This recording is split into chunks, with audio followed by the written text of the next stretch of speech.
I am working on Inktense. This is a black paper. I'm going to let the black of the paper work through this, so saves me some work.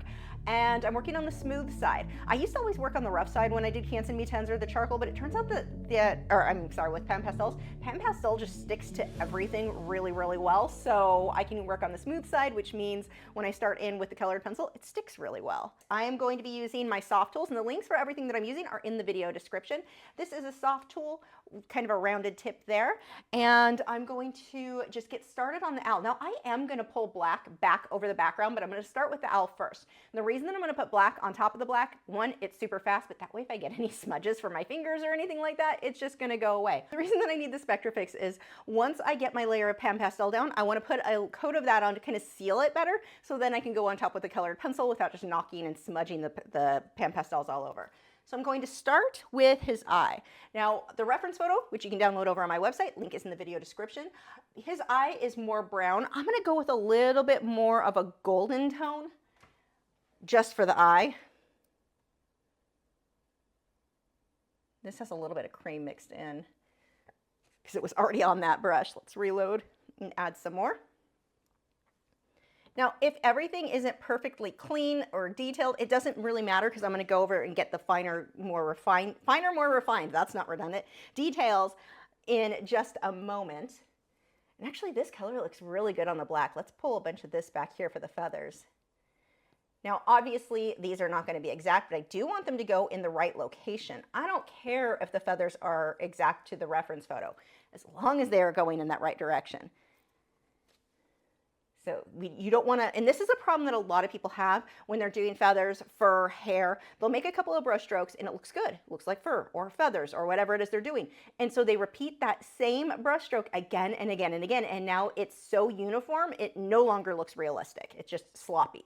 So watch that photo. Which direction are those feathers moving? I don't care if they're exact as far as like 15 feathers going that direction, 14 going this direction. I don't care about that at all. What I care about is that they're going in the right direction, about the right length and width.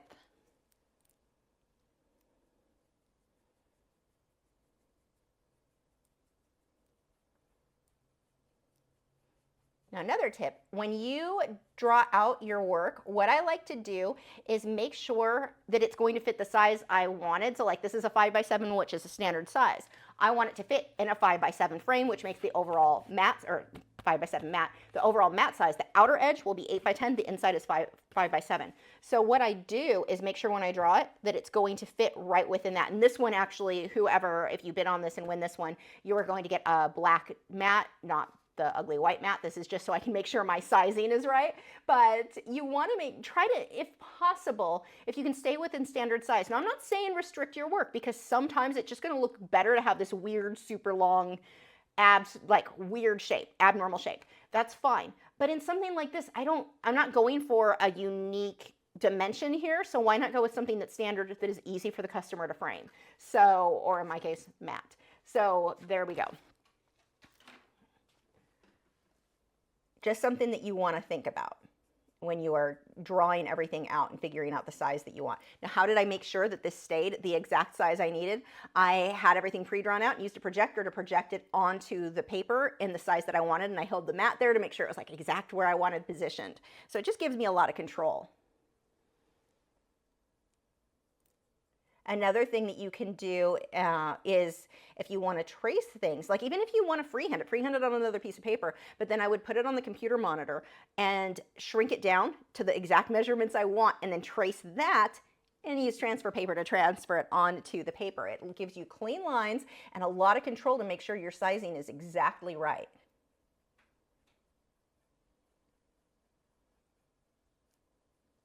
Okay, that's pretty good. Now I'm going to come through, I'm going to wipe this off, and I've just got an old, it's actually a paper towel from recent painting. It's all weirdly dried out. I'm going to wipe some of that off, and let's pick up some white. And just load this directly from the little Pan Pastel containers. Same thing, just going to watch the direction of the feathers. We'll define them a bit better with colored pencil, but go for close.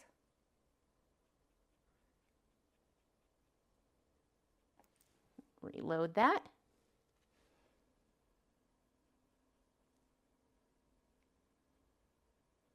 Now I'm not going to go too fluffy around this area. I'm going to take care of that with my pencils, the definition, the little lines. So don't try to do that with your pan pastels. It'd be too thick.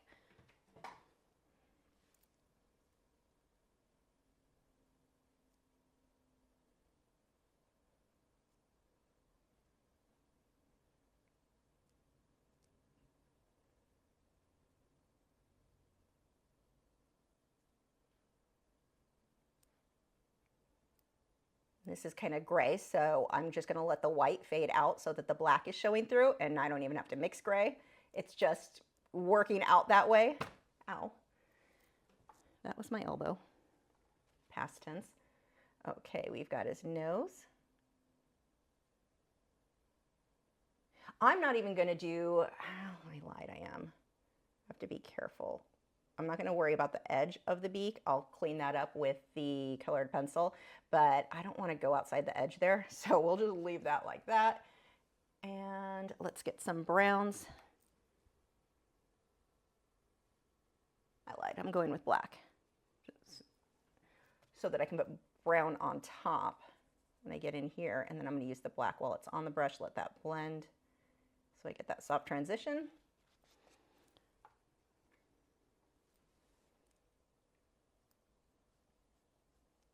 So really the only colors that I needed on this were I think this was red oxide. Nope, burnt sienna. My burnt sienna, oh, red oxide's this one. My burnt sienna, black and white. So if you are interested in getting started with pan pastels and you don't want to invest in the whole set, or a whole set, I guess there's more. I don't even have a whole set. I have a set of 20. But if you don't want to invest in that, you can start with just a few colors. Look how, I mean, I'll be able to do this whole base with just 3 colors. Black, white, and the raw sienna. And that's true with any medium you're working in. Don't feel like you need to run out and buy and it's easy to say because I know I do the same thing. I want all the colors, but don't feel like you need to run out and buy all of the colors to get started in a medium. Buy a few, get started with it, and add to it as you save up.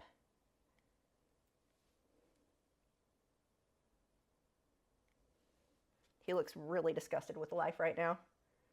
I would be too if I looked like this at this stage. Okay, now I can go ahead and I'm going to switch to a clean one. Wow, I have a clean one ready. What is this world coming to? If it weren't for that whole Spectrafix situation, I'd actually be prepared, would have been prepared tonight. Okay, so I'm just loaded up some black and I'm gonna go over this entire background. And that way as if I accidentally smudge something, if I get a bit of the pencil, something, anything where it's not supposed to be, I just smudge back over it with the black. I'm not having to worry about keeping the paper totally clean. That's always one of the annoying things. Like let's say you're working on white paper and you want to leave the white background. It is such a pain to make sure that that background stays completely white and doesn't get smudged. So in this case, I can just avoid that headache. I'm just gonna throw black over it. Plus, this black will be darker than what the paper was anyway. So it gives me a really pretty soft look.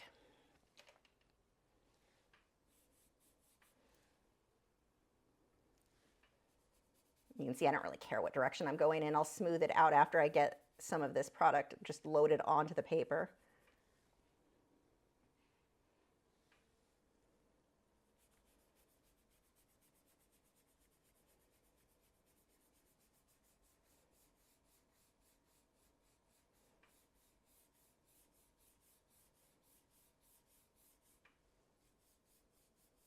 The other nice thing is sometimes, even with the fine mist sprayer I use for Spectrafix, occasionally a drop will come out a little bit too heavy.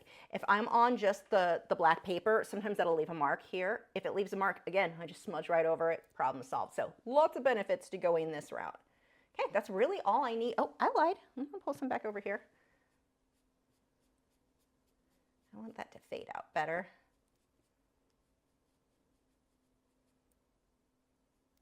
That's all I need for the pan pastels for now. Now I can always come back once the colored pencil is going, I can put the pan pastels back over. So unlike, let's say, when I've done watercolor and then colored pencil on top, once I start with the colored pencil stage, I do watercolor first, colored pencil over it. I don't want to then go back and put watercolor back over the colored pencil because now I'm putting a water-based product on top of the wax and oil-based colored pencils. Pan pastels is not really an issue with being archival. You can kind of work back and forth, and I've not ever had any issues with that. Okay, so let me get this put away. grab the pencils. Okay, I'm going to do a light mist here. Okay, a little bit more. That is not a light mist at all. Let me dry that. So, drying that with a hairdryer, not only did it speed it up, it helped this paper. Inktense MeTens is very absorbent, and so it warps like crazy when you mist it with the fine mist sprayer. It mostly dries back into shape if it's taped down the way it is, mostly, but it'll dry completely flat if I take the hairdryer to it. The other thing is obviously it speeds things along. With glassine, why do I use this and not normal paper? Normal paper, it still absorbs things and things can stick to it. So let's say a piece of colored pencil or a little like nugget of pan pastels. If it gets stuck to one side and I slide this over, it can leave a mark, where this, nothing is going to stick to it. It's archival, it's acid free, so it's no problem having it touch the artwork. So I'm gonna start around the area by the eye. I'm going to be using black with the polychromos first. And let's go ahead and grab a couple of pencils that I will be using. I've got black. I'm going to be using the Sanguine. Also, that is polychromos. I want the cream and white. I'm just going to grab these with polychromos. I don't know how much of other colors I'm even going to need tonight besides my polychromos. Yeah, I like the browns with these better for most of what I'm doing. And maybe a little bit of burnt ochre. Let's start with these tonight. So I do want these to be very sharp, but I don't really need them. This one's probably sharp enough. So all I'm going to do is define this area around the eye better. Make sure that's nice and rounded. And we've got it gets thicker here, and then we've got this definite dark shadow.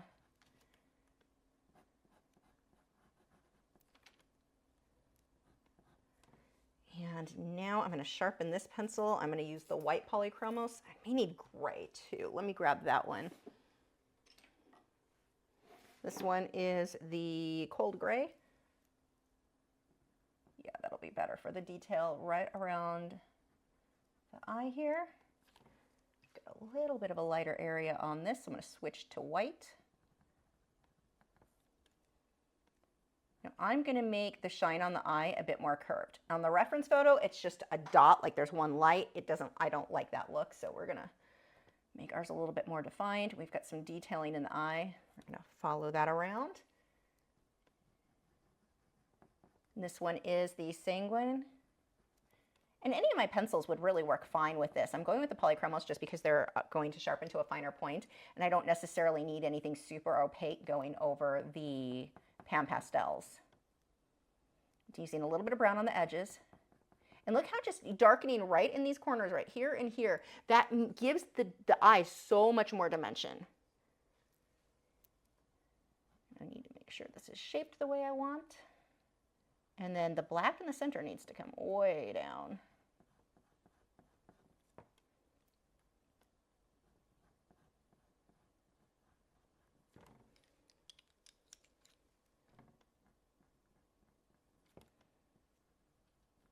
Notice that the highlight is curved.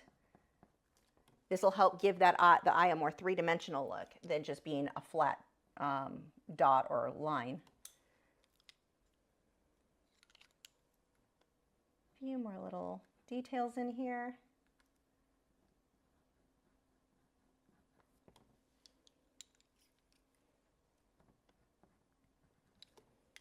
Use the brown again right on these edges. There we go. How hard am I pressing? It appears to be a light touch. What I just did, I pushed harder. So like here, I did push down pretty hard. But for the most part, if I'm doing a super sharp, harsh edge, I'm pushing harder. I'll point out how hard I'm pushing as I move through would probably be the easier way as I go through this. So here, not pushing too hard. I don't need to push very hard here. This is really showing up pretty well. Little eyelid. Here, very light hand. I don't need to push hard. I'm going to switch over to brown as I do a lot. Actually, I think I'm going to need a little bit of a lighter brown. This one is a Bistre. Bistre, Bisque. I get those mixed up. And We'll start using this color. Yeah, this works really well for these lighter browns.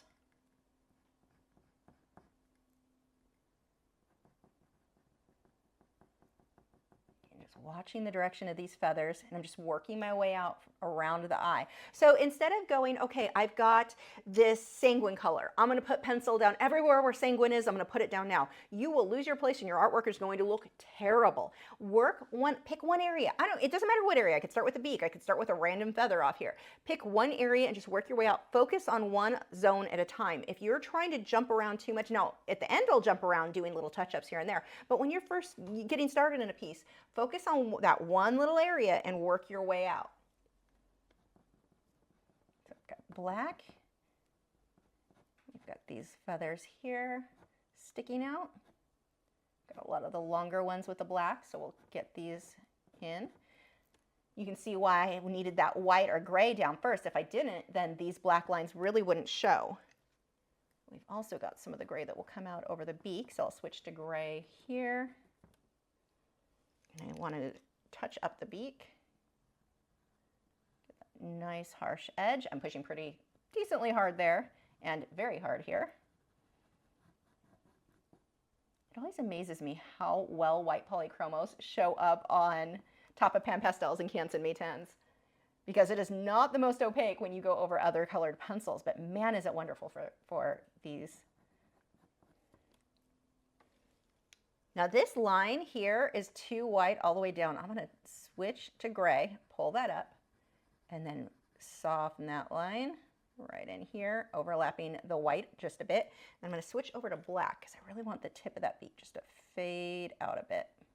I'm not pushing hard there. I just want that soft look. Much better. And what's next? Now this, I do want to point out too, my camera is at a slight angle, so it looks a little bit warped compared to what it looks like in person. So go by your reference photo to make sure yours is shaped just right, and you can, again, download that at my website. So got some little wispy guys. I'm going to use the gray for that. I don't want to use white because it would be way too bright. Some wispy guys here. Although with my inability to say words tonight, it sounds like I had whiskey. I did not.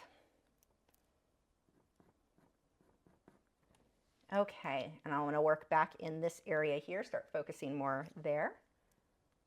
So we've got a shadow right in here. We want to pull out. Just keep looking at that reference photo. That reference photo has all the information on where your lights and darks go. I see this all the time when I'm working with students in person, or when I used to work with students in person, where they look at the reference photo and they're like, okay, I got it. And they go to town on their artwork and they don't got it. They did not have what they thought they had memorized. Look at the photo. It shows you where your lights and darks go. But don't make things harder on yourself if you don't need to.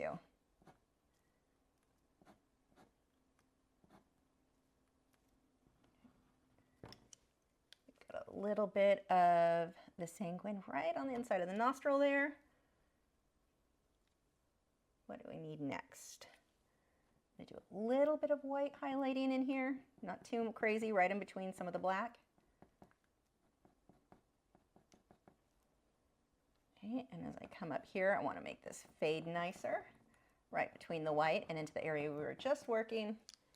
And now let's come on top with the brown. So here we've got a lot of combinations of, I'll use the light ochre. Actually, I think I'm going to need cream too. I don't get a chance to use that color much. Let's grab that. Wait, where is that? Maybe I don't use it much because I don't know where it is. That is definitely a possibility. Or ivory, not cream. I think it's ivory I'm looking for. I think cream is more of a yellow color. What I'm thinking is ivory. Yeah, cream is yellow. That is not what I'm looking for. I know I have some. Oh, you know what? I'll just grab a new one. Hold one. Oh, wait. I know I can't find it. It's right in front of me. Yeah.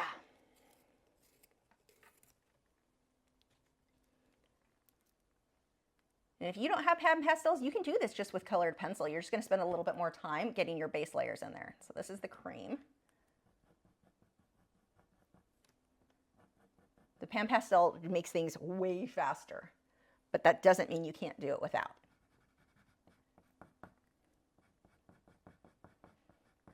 You're still going to be paying attention to the direction that your feathers go, the detailing, all of that would be the same. And you can use the same, like polychromos will by itself will work just fine, even without the pan pastels on this. Any of your colored pencils really will work great on Canson MeTens. So what I want to pay attention to, that's a really sharp pencil. I am pushing harder with it. Switching to the ivory. This is another area. I don't need it exactly shaped like the photo, but it does need to be close. If I go too light, it's no big deal. Ow, elbow, I keep doing that tonight. I'll just go back over it with dark areas, or with the black if I get too light. You can work back and forth. Layer until it looks good. But remember, if you push too hard, if you're doing where you're like right there, I am pushing a little harder. If I push too hard, it's going to flatten the tooth of the paper and I'm not going to be able to get many more layers on top of that.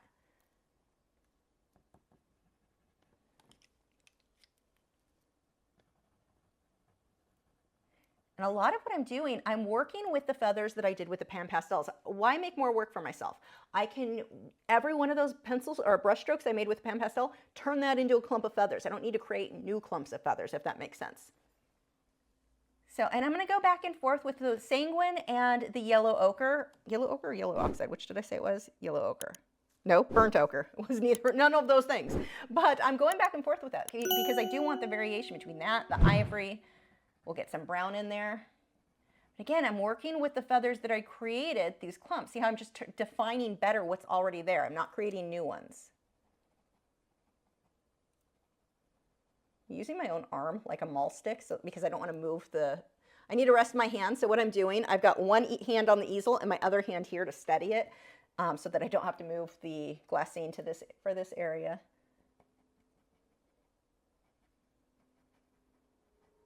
Look how much that shows up. It looks so good. Now you can, if you did want to, you can use your odorless mineral spirits on top of pan pastels. Just make sure you've got a good coating of the Spectrafix or whatever fixative you're using. I can't say it would work great with every fixative. I've not tried it with every fixative. I know it's I can't talk Spectrafix, it works fine.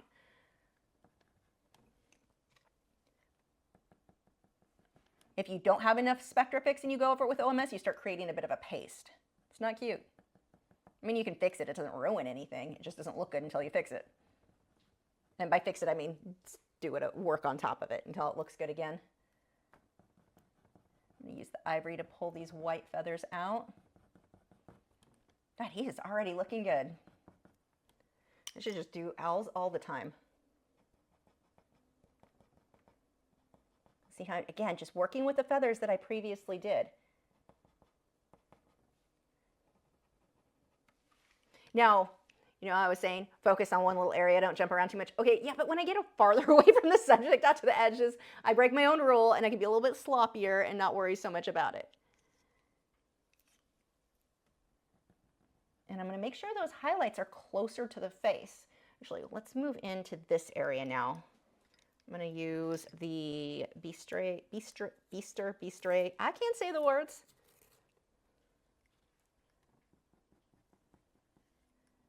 So these are just little guys in here, and they're going to be a lot of overlapping. I don't know how well that'll show up on the camera there.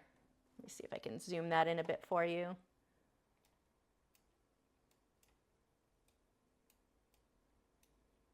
There we go. It's very subtle, but I still want them there.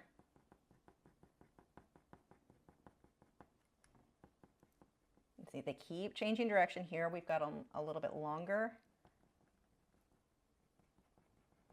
Now, right now, it's going to look fairly flat because I'm only using this color. I'm going to come back through with some ivory or grays and get some different tones in there.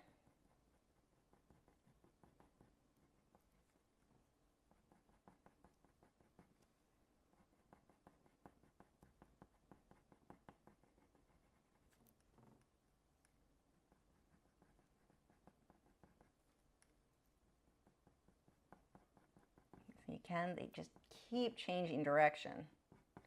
We're going to layer this down into the white bits a bit.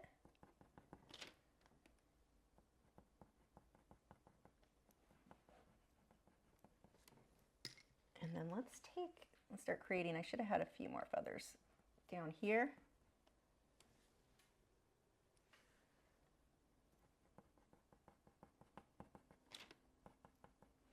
Okay, and then we're going to use ivory. Define these. Actually, let's keep focusing on here a little bit more. I want to pull some more grays that it's going to stand out a bit more.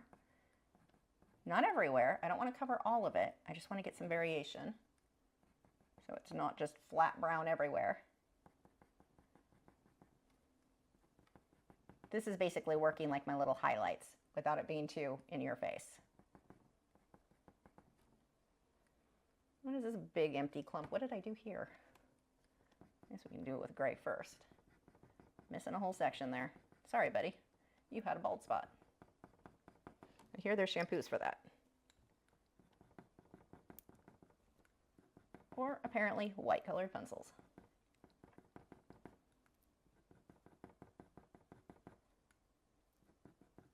So we've got a few areas that are more defined, like really white. I'm going to push a little harder to find that better. But don't cover all of it. See how much of this where I'm letting the black show through. And then like there is a little bit too light. I'm just going to layer the black on top of some of it. Let that fade into the beak because you really don't see the bottom portion of the beak. It just fades into the black. So we want to make sure that stays dark. Otherwise it's going to look weird. I want detail, just not to be that bright. That's much better.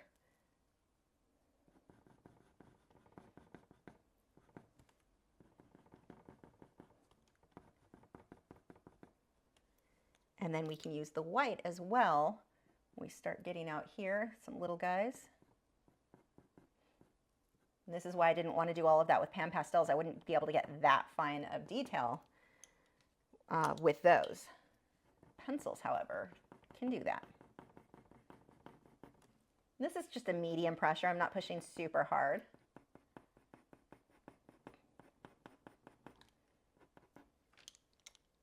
Back to ivory.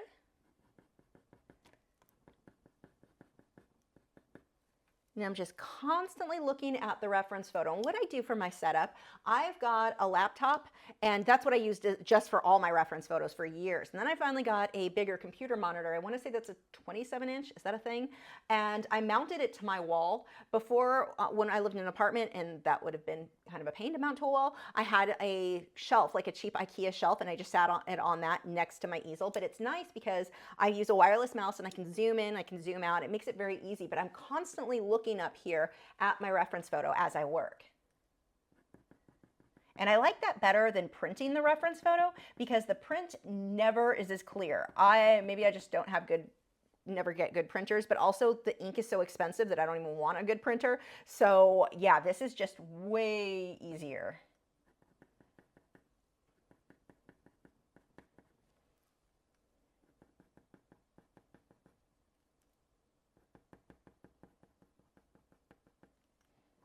We've got this definite light area that rings right around here.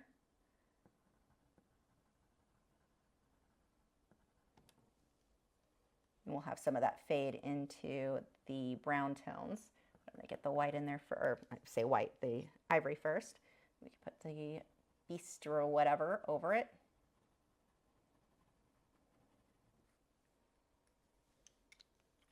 We've got a few issues up here I can fix. See, this is where I start jumping around because most of it's in it and I will just notice, oh, that's messed up. Let's fix that now. Now, depending on how much detail you want in your work, that can determine what size art your project should be. If you like tons and tons of tiny, tiny detail, work bigger. Working bigger makes room to get all that little detail, and it looks amazing when you photograph it. Of course, the downside there is it takes a lot more time. Some people don't want to put into it. So if you like more detail, make your life easier, work larger, but know it is going to take longer. This is nice because I can get a decent amount of detail, but I also have a more sketchy look with it. I don't need it to look. It's considered photorealistic, but it's not hyper realistic. That's where you can't tell if it's art or a high definition photo. That doesn't sound like fun to me. That takes way too much time. This is still realistic, but it's obviously, it has that sketchy look. It definitely looks like art. Oops, back to ivory. I'll just hit a few highlights on some of these. And actually, I want to make this area a bit brighter now that I've got other things blocked in. I can see where I want to brighten a few areas. I'm not pushing hard because I don't want that super bright.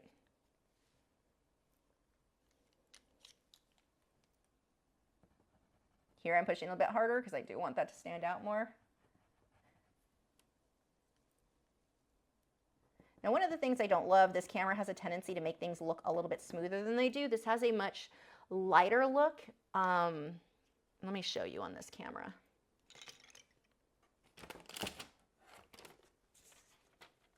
Let's see if you can see the details there. It has a more, like the lines are a lot thinner. Unfortunately at an angle, not to have the glare, but you get the idea. The lines are a lot thinner, a lot more delicate than what this camera tends to make them look a little bit more like paint globs.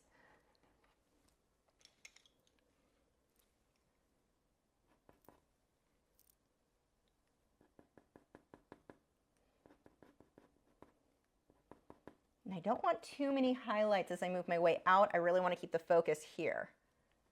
So I'll get darker and darker as I move away from the owl. And actually a lot of that's going to be covered by the matte anyway. I want to go further than what I think the matte will be, just so it doesn't have a weird area where it stops. Now, something to keep in mind when you do animal paintings, or especially if you're a portrait artist, and trust me, I know, I'm speaking from experience because I used to do this too, avoid floating heads. They rarely look very good. They're like, make it softly fade out. Don't have a harsh line. Like if I see this all the time with pet portraits where it's like a dog, and I remember, I'll talk about the one I did, a collie, and it was so defined, the edge where his ruff was just cut off. That was it. And then the navy blue background. This was so long ago. The person who I painted it for loved it, but it's still like looking back, I would not put that on my website even if I could find a photo of it. It was just floating dog head. Either make the body, make the neck, make it go off the page or even just soften it as you move off. But just having floating head, it has a weird, is not usually very cute. Let it fade off the page, not just harsh line where it stops. Like, I mean, here you can see we're just kind of fading out. That's going to give you a much more pleasing look. And yes, I know there are exceptions to everything. I'm sure you guys can find examples where floating head was cute, but more often than not, it's better if you just let it softly fade out.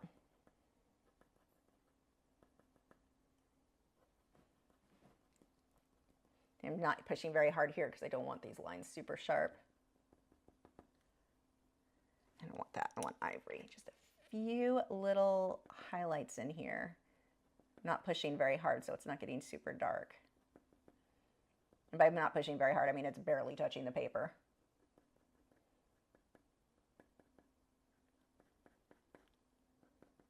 It's kind of a scribbly mess in here.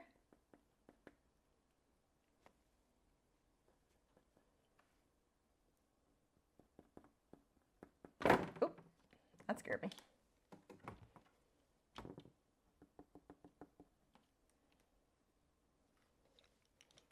And we've got really bright in here. I'm going to push a bit harder.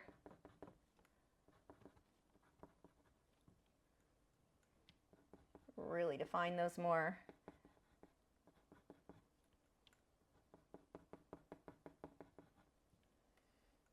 Now it's getting to where I have so many layers, the white polychromos is not standing out super well, so let me go ahead and grab a more opaque one. I'm going to go with either Caran d'Ache white, Luminance white, or the Derwent Lightfast. That'll work.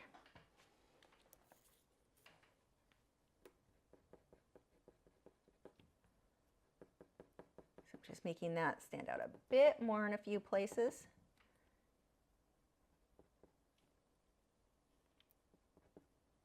We're almost done with this guy. I am really happy with how he came out.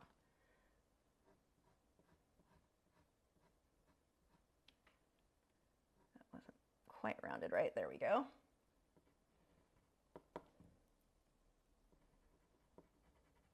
And I'm pushing pretty hard with this pencil at this point. I have so many layers on there, it needs it in order to stay. Now, a common question I have is, do I use the Spectrafix or do I use a fixative on colored pencil work? Normally, if it's just colored pencil that I blended with OMS and that's it, no pan pastel, no powder blender, just colored pencil and OMS, no, I don't spray it. It doesn't need it. They are frame behind glass, done.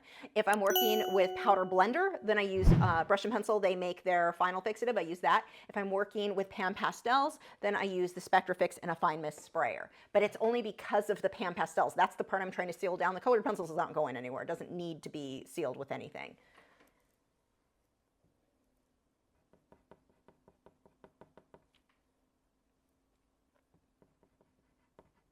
Plus, some of the fixatives do not play nice with colored pencil. So if you ever do decide, no, you need it, test it first, because I've heard of people, I don't know what it was they used, but some of them, it just had a weird chemical reaction where it almost like melted the colored pencil. It was just a hot mess and it completely ruined, like it wasn't fixable. So make sure you always do a test on the type of paper you are planning to work on and the type of pencils you're using to see if it's all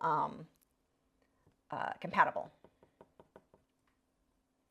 And I can't tell you which ones are or are not because I don't use anything but Spectrafix or brush and pencils final fixative.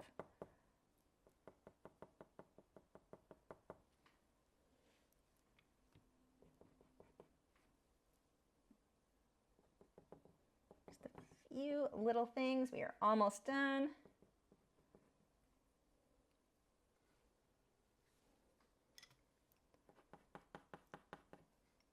See, this is that stage I was talking about where I'll come back through and start jumping around a lot. Pull a little bit more of the reddish tone in here.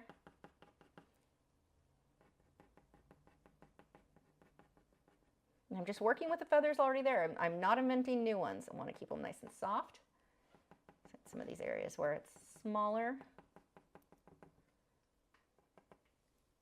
Actually, I need to lighten a lot over here. And then darken right in between this row here. We need a darker bit, breaking that up. But it's not just a straight line. See how I'm just coming in between, skipping?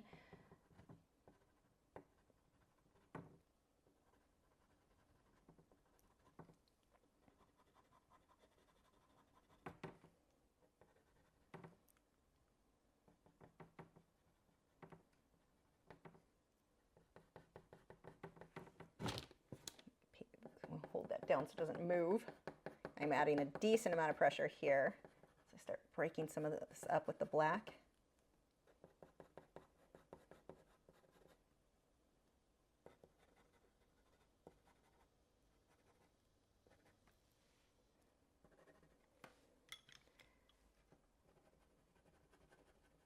And this darker brown works really good for getting that softer transition between some of these colors.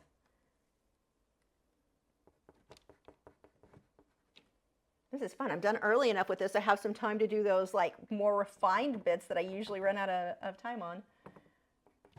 That makes the whole process much more enjoyable.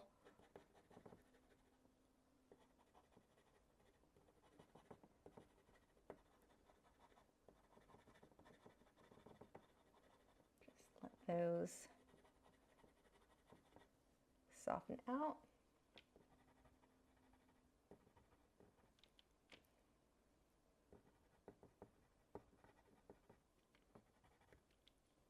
See, I'm just picking up in between the dark areas that are already there. I'm not putting new darker areas in. I'm just defining them, cleaning them up, and it makes such a difference.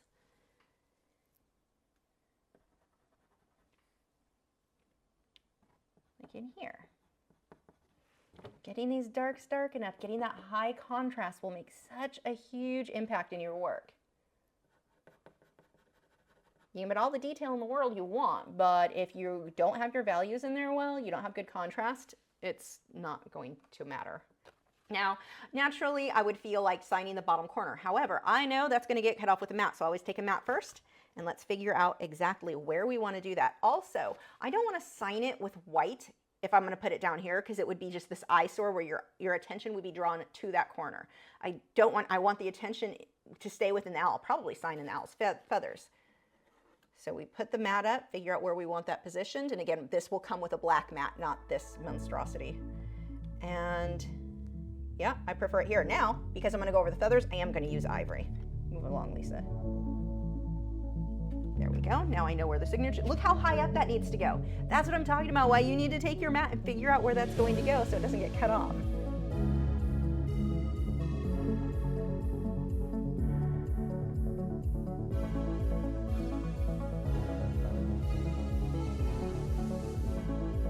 There we go. There is the finished owl. Oh my gosh, I love him. Hey, you. Yes, you. I see all your unused art supplies over there. Oh my god, those brushes aren't even opened yet. Tragic. You keep buying new fancy materials, but you don't use them because you don't want to waste them. Stop making your art supplies sad. Sign up for art lessons for as little as $4 a month. There are over 300 painting and drawing lessons available when you sign up, and new ones every week. Patreon.com/Lachri.